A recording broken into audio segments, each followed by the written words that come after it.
সাম্প্রতিক সময় সাবেক উপদেষ্টা রেজওয়ানা যে বক্তব্য দিয়েছেন মিডিয়াতে, সেই বক্তব্যের প্রেক্ষাপটে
দর্শক দেখতে পাচ্ছি গণতন্ত্রের উৎস জনতা, ইঞ্জিনিয়ারিং নয় আসল ক্ষমতা, এই ধরনের নানা স্লোগান নিয়ে এগিয়ে যাচ্ছে এই মিছিলের হাজার হাজার সংগঠনের নেতাকর্মীরা।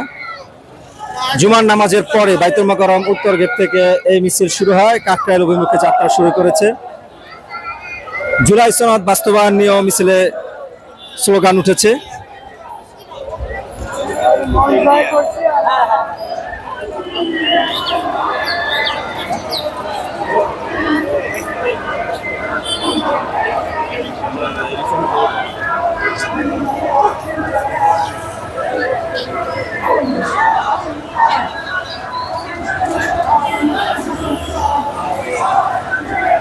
নির্বাচন কারচুপির রাজ সাক্ষী রেজওয়ানার বিচার চাই, ফেস্টুন নিয়ে কর্মীরা এগিয়ে যাচ্ছে।